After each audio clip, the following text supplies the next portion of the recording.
All right, in this short podcast, I'm going to talk about a 22-year-old woman that was killed while she was visiting friends in in a college in a college neighborhood, and she was killed during a home invasion. All right, so that's just the gist of it. I'm not going to get into the whole thing. So, 22-year-old Logan Federico was killed by a guy named Alexander Dickey. All right, he's 30 years old. He's an African American guy. He had a rap sheet like super long,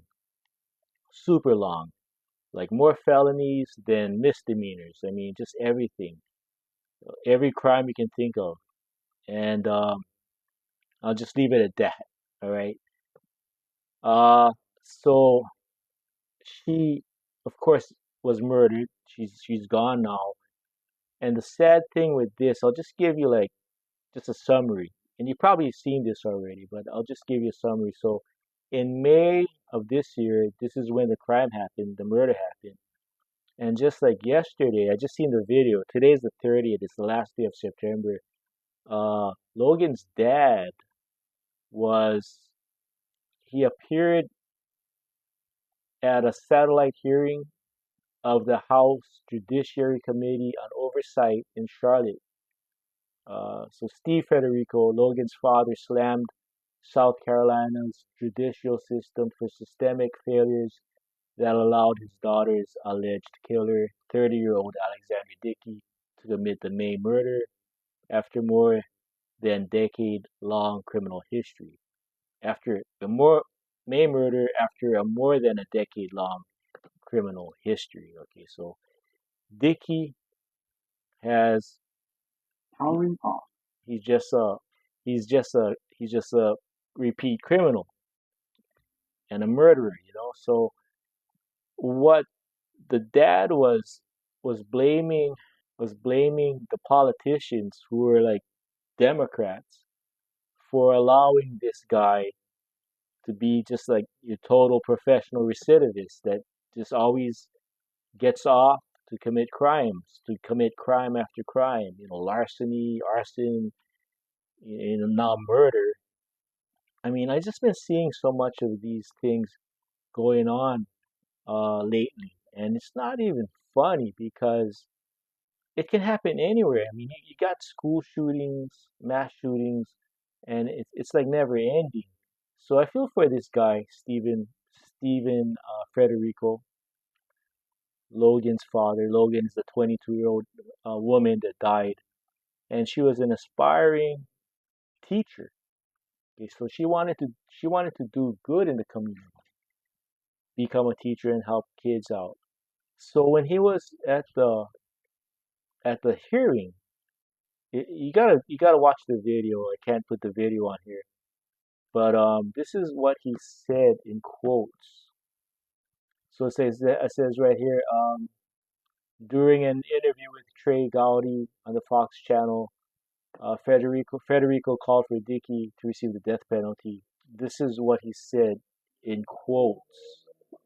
He said, "I could sit down and explain the whole process of how it failed, how South Carolina failed Logan, the lack of communication," Federico told lawmakers on the 29th.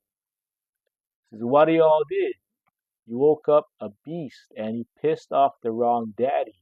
And I'm going to put it out there and I'm not going to be quiet." So that's Logan's dad, Stephen Federico, talking. You know, he's not going to be quiet. And what dad wouldn't do what he's doing? You know, I mean, your daughter is murdered. The guy dragged her outside. She was naked and kind of like was execution style. Had her hands over her head and just popped her. And I saw the clip, and uh, Stephen Federico was trying to explain, and he was really ticked off, very emotional. Telling the politicians there, imagine, your daughter getting dragged out and kind of slaughtered like that. And it's really sad too when I saw this thing. This is going to be a real short video, and go look it up. But there was I guess a politician. She was a Democrat, and uh, so disrespectful because this hearing was about Logan Federico. All right, Logan Federico. This lady goes to the microphone and says the wrong name, not Logan, but she was referring to, I think that foreign girl. See, no, I'm making that mistake. I guess the Ukrainian girl that was slaughtered in the train just a little while back. She mentioned her, and Stephen Federico could be heard in the crowd saying, "No, it's my daughter. It's my daughter, not her." And this woman, she was trying to make up for her mistake, going, "Oh, what? I feel for you. My heart goes out to you." But that's just I mean, it just goes to show that those politicians, they don't really give a crap. They really don't. I mean, I see it here on Maui when I used to go to like the council chambers for like when people used to go and speak and on behalf of the citizens of Maui, and just talking about you know should it be something is something should be written in law on the island, like maybe some real estate thing or whatever it is, or some business zoning, and someone would go up to the microphone and try and speak their piece, and you see the council people like they're looking at their iPhones, probably looking at Facebook or something, just totally disrespectful. And it happens. But when you have a murdered daughter and the hearing was about your daughter, and that politician or whoever she was, council person or whoever, says the wrong name, I mean, that is like taking like battery acid and tossing it on your open wounds. I mean, that's just totally disrespectful. So go look it up, Logan Federico. I'm not going to say anything more about that. But again, this is about what I'm trying to do is about mental health, totally about mental health. And this guy, Alexander Dickey, definitely has mental problems. Definitely. It's like, so what makes him do that? So on the psychological side, I know some of you are thinking, well, man, just throw the book at him, kill him, you know, good riddance. But the thing is, it really interests me. And yeah, this guy should be, I think, should be locked up forever. I don't know about killing him, but he should be locked up forever and like not getting out, like the way he's been getting out. I mean, what was this guy's childhood like? Was he abused? And people would go, man, who gives a crap, Ron? He's a murderer. I get that. I get that. But the more I study psychology and the mind and mental health, it's like, man, I keep saying these guys are like ticking time bombs. You know what I'm saying? I mean, they're all over the place. They could be in your neighborhood walking around right now. It could be any place. I mean, killers can be anywhere. And that's the scary thing about it, is that you could be at home, your castle, your safe place, supposedly. And all it takes is one psycho to just knock your door down or sneak in and, he's like really quiet.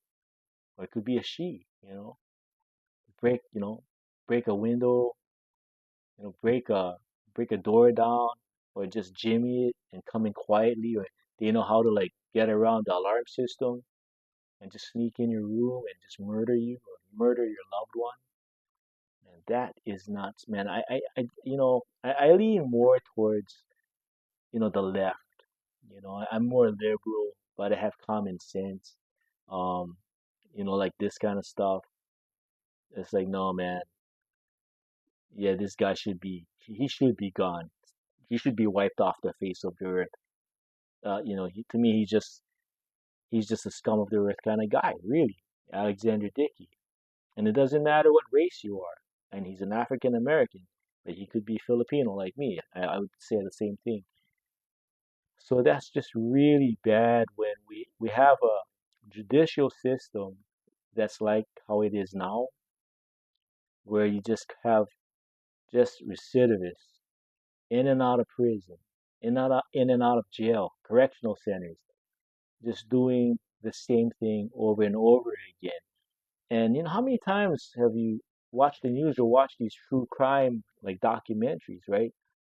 Some guy's been locked up for like 5 years only for like, beating someone up, and he gets out, he gets drunk, does the same thing again. I don't know, man. We have a really horrible system when it comes to all these recidivists, all these criminals that do heinous crimes, violent crimes. That's the scary stuff because you don't know who's that psychotic, psycho individual. It could be the smallest guy, and he's gonna fly battery acid at you, or he's gonna, do something to you or your family. So go look it up. Go look it up. Logan Federico, and YouTube it if you have it. It's just really interesting. And again, we'll find out later what's gonna happen to this guy, Alexander Dickey. Okay, so anyway, go look it up and comment on that if you want. All right, guys.